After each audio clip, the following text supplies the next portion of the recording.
Hello, good morning, good afternoon, good evening, depending on what time you're seeing this. My name is Amelia Paralon.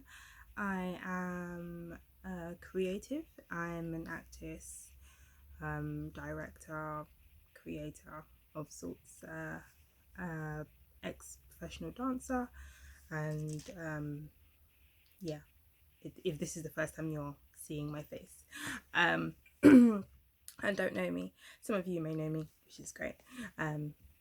Hi. I have a lot of, I'm going to go straight out the bat and say I have a lot of resistance for what I'm about to do and say, mainly because it's very vulnerable for me. And as a performer, I very rarely have trouble, as it were, performing, if that makes sense. But I'm just going to dive right in. Apologies if my voice goes at some points, or if I get caught up in something. Just know that's my body's way of working out whatever's manifesting at that time, but I will do my utmost best to push through and be victorious. So please bear with me. And I say a lot when I'm nervous. This is really bad. It's not media stuff. There it goes again. Stop it. Right. So what have I been doing the last few days? I have been meditating a lot in this stressful time. Now is around the time of Corona, if anybody happens to see this in the future, and we're a couple of weeks down into our lockdown. As a creative, it's been really difficult for me to make this adjustment to being locked inside. Yeah, that makes sense. So I have taken to occupying my time with the usual things, cooking and watching shows and movies and stuff, and spending time with my partner. He is lucky enough that he can work from home, which is great. But I have taken this time to,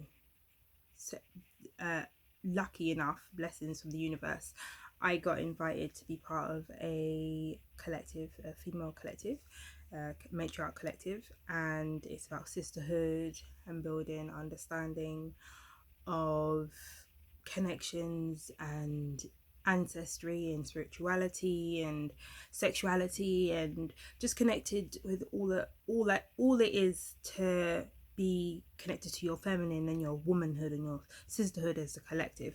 So I've been doing my daily workshops and stuff there, online, virtual space, and it's been amazing, really eye-opening. So I started doing daily meditations, and basically just trying to dive into myself, to connect to my ancestry, my history, or shistory as I'm starting to call it, and just trying to connect parts of myself that have either been lost, been stolen, been erased, been hidden from me in the world in which I've grown up in, but also dig into what is within me, and connect to that and the essence of that and all that I am, and the parts I've been hiding or haven't really had the tools to access. So I found that meditation is a good way for me to access those points of self.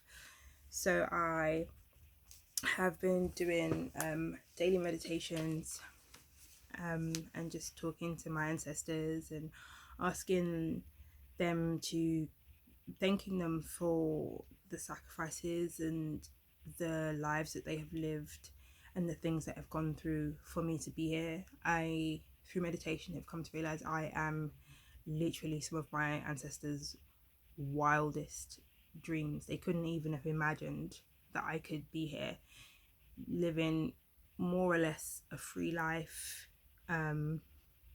being able to vote and to have a say and to have ownership of my body and my mind, and my spirituality and my sexuality. It's not perfect, the world we currently live in, but it's a damn sight better than some of the worlds in which they have, times and cycles in which they have come up in. So that has been an absolute lesson in itself.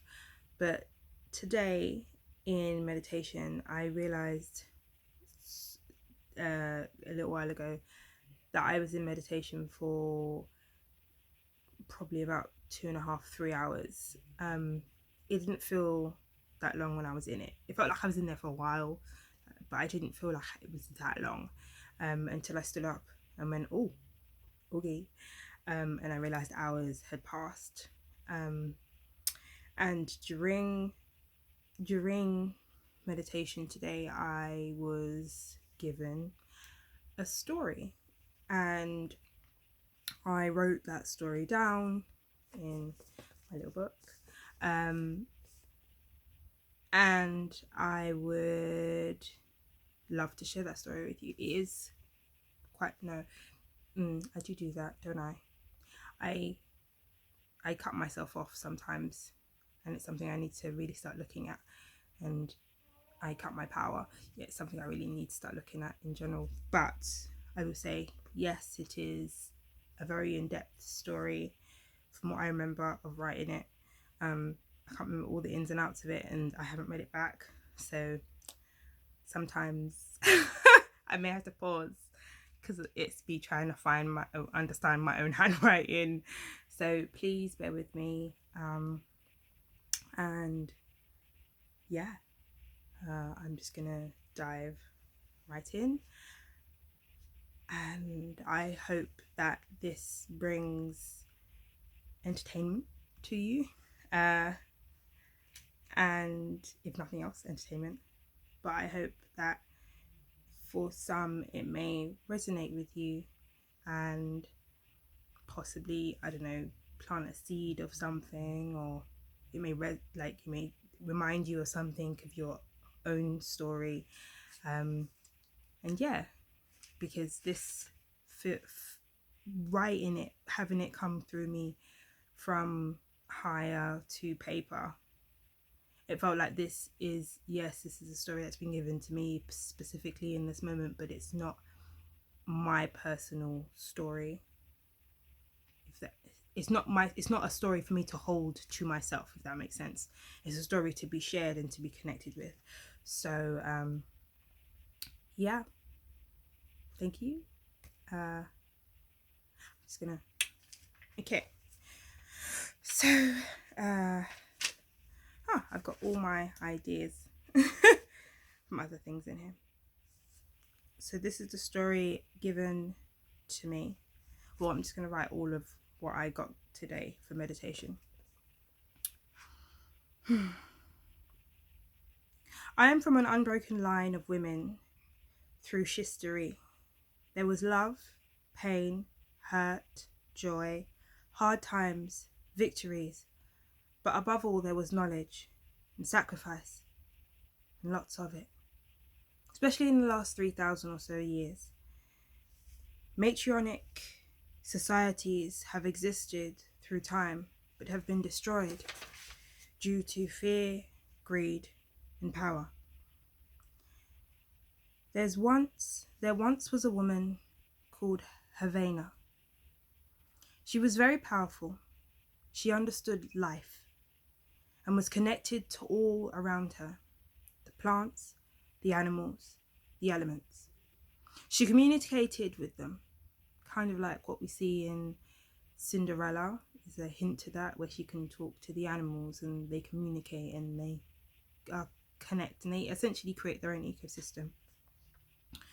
She was a mother, a leader, a friend, a sister, a wife, and an elder.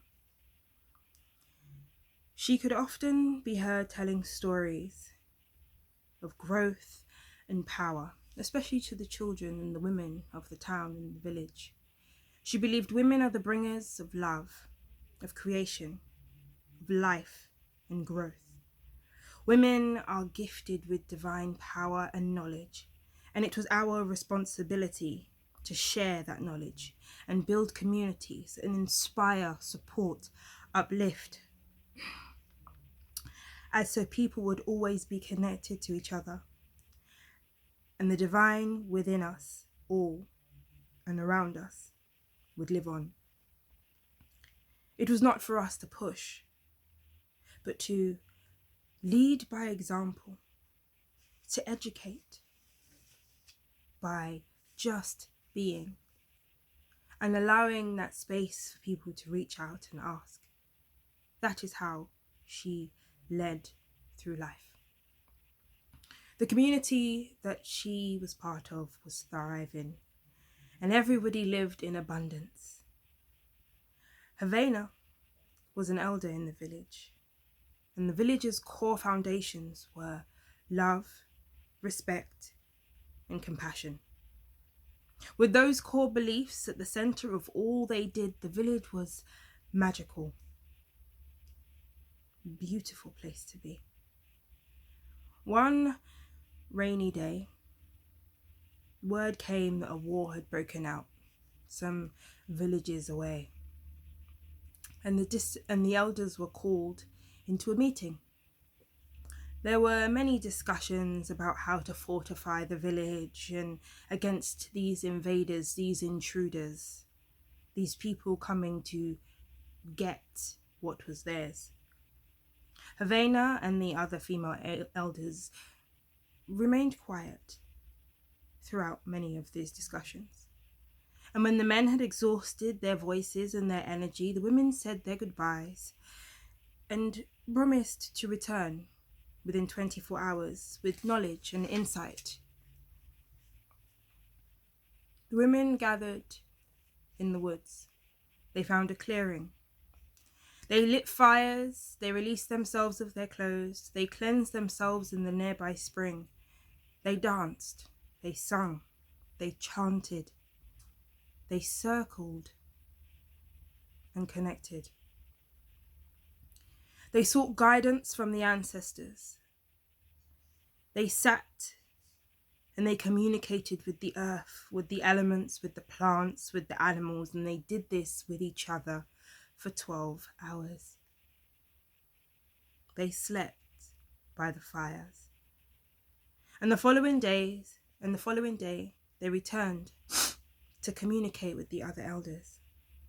The women explained that the war had actually begun due to a lack of food and resources in the neighbouring village. They suggested that they send word to the village to visit them. Come here. Come, visit us. When they come, we can teach them our ways of growth and creation and connection. We can share with them our crops and our gains. There is enough for everyone, and more will come, explained Havana. Many of the elders understood this plan of action. But one elder, however, did not. Hyannis, whose heart was full of fear and frustration, and possibly even a little anger. Why do we have to share? The strongest of us are here. Listen. These women do not understand these emotions of fear. They are soft and pretty and chat with the night. They cannot protect us from the war. It is not their place. Havana, understanding that his words came from fear and lack of understanding and the fear of not having enough, she steps forward and says, war is about power, fear, greed, and destruction. In every war, everyone loses. The ones who think they win the war, have only had less losses than the other side. The cry to war can be extinguished with love, with compassion, and understanding that the driving force behind the need for this war. And then we can nourish. We can feed that space of lack. And we can help to grow, uplift instead of tearing down. The elders erupt in a chorus of cheers. Baradaeus, one of the eldest of the elders, steps forward, pats Hyannis on the shoulder. Women have the gift of seeing the bigger picture. Sometimes we just need to get out of their way and let them guide us to greatness, don't you think? Hyannis laughs, but he is not impressed. And now he feels embarrassed. He feels not listened to, and now his anger is starting to surface. How dare she? How dare she embarrass him like that, he thinks. The meeting is adjourned, to be resumed the following day. Everyone goes home. It is late, it is dark. But Havana goes to the forest to cleanse in the spring, to light a fire, and to sit on the bank and wait. Before a long time has passed, she hears the sound she's been expecting. Come into the light of the fire. I want to see your eyes. Hyannis steps from the shadows. His eyes are wild. His face is twisted. She can feel his pain from where he stood and from where she sat. Silencing me will not make you feel better. You have been corrupted by fear and lack. But those emotions are choices. You can choose to open up, to love, to have compassion, and to find the empathy. Hyannis looks at her. We must defend ourselves from those who are coming to take from us. I am right, but nobody will hear me because of you and your optimistic words, your pretty smiles, your soft skin. Their hearts are opened, but their eyes are closed. Enough is enough. What we have is ours, and we must learn to take control of what is ours and to own. You don't understand, Havana says. We will never own the earth or anything that comes from her. What she births are gifts. We have been gifted because we care for her, because we respect her. The moment we start to take, to demand from, to stop respecting her, she will stop respecting us. Stop with your pretty words, lies, he screams. You know nothing. I am strong. I will lead us to greatness, to abundance, to prosperity. We'll own this land, the surrounding lands and beyond, and then there will be no fear, no hunger, and there'll be no way to attack us because we'll be powerful.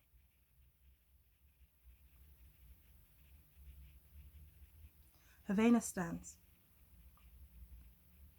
She looks at him in his eyes. Her heart weeps.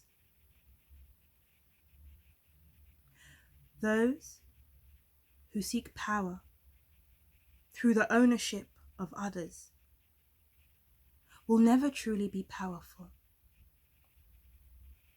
That void can never be filled from the inside.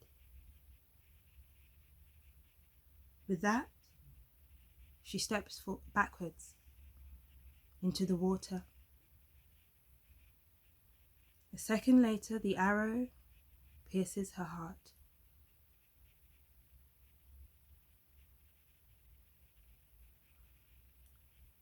A flash explodes in the sky.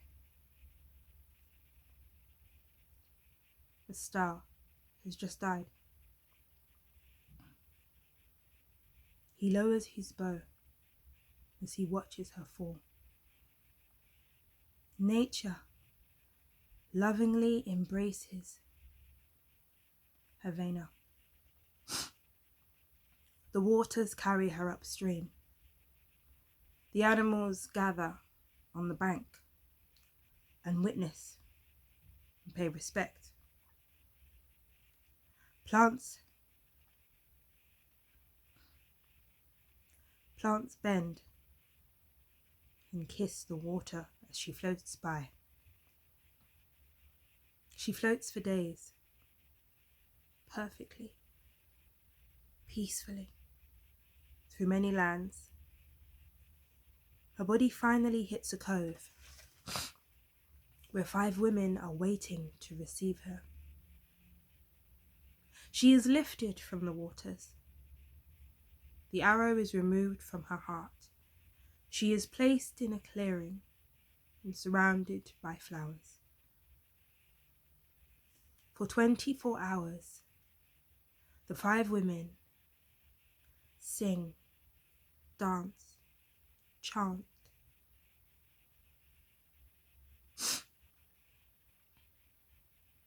On the 5th day,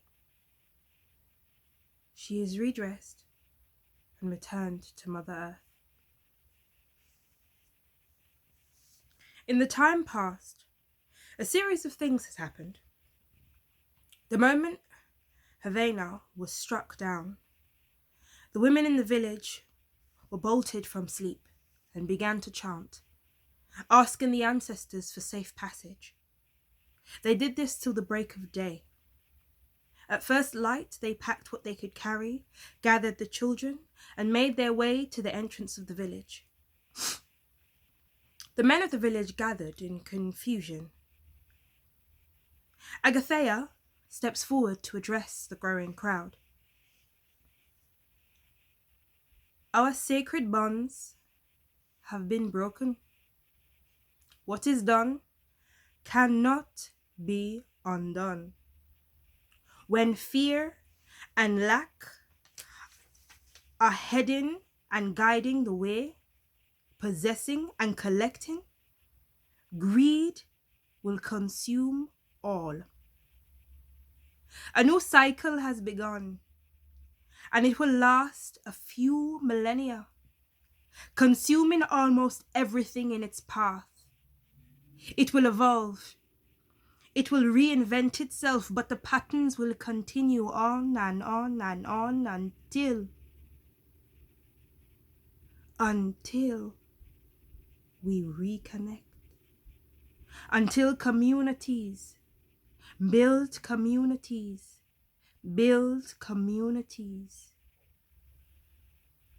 When we remember our old ways and the foundations of love, respect, and compassion. There will always be enough. There has always been enough. But we must remember that. We shall travel the earth to many different lands, and in some cases we may never see each other again, but we will always be connected through our ancestry and our consciousness. When the time is right, our descendants will be sought out to pass on the wisdom and the knowledge in order to restore. You are free to follow or to stay. The choice is yours, and you must make it with your hearts. With that, she turns, and they start to leave. As they are leaving, Hyannis is returning to the village. Some men stay to defend.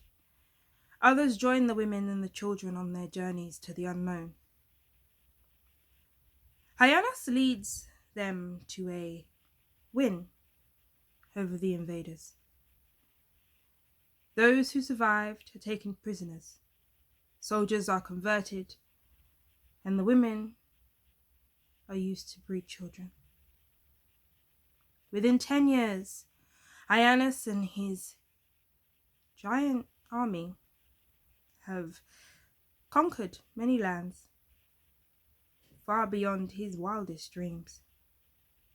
He has created the blueprint for war and success. In his later years, he catches himself in a mirror. He hears a voice say, "I want to see your eyes." As he stands and he peers into his own eyes, he hears her words repeated. Those who seek power through the ownership of others, he says out loud, that void will never be filled from the outside. He feels a tightness in his chest. He grabs it. His hands are wet. He looks down. Blood. An arrow has pierced right through him. A horn sounds. War is on his doorstep. He falls. It's hard to breathe. He hears footsteps. People who care surround him. It's getting dark. He sees the face of his sons. And so the cycle continues, he says with his last breath.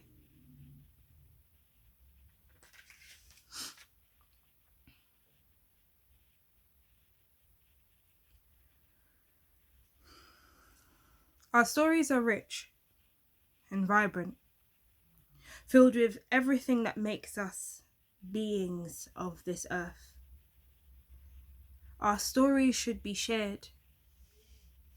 We love you, we respect you, and we guide you to be the best version of you. Yeah, that's all I've written for today. Thank you so much for listening, for coming with me on this journey, and yeah, thank you so much. And if you if this resonated with you, or it brought up something for you, or you connected with it, or anything really, just comment below and let me know. Thank you very much. Have a lovely day, and stay hydrated, stay warm, and love is all around us. Thank you.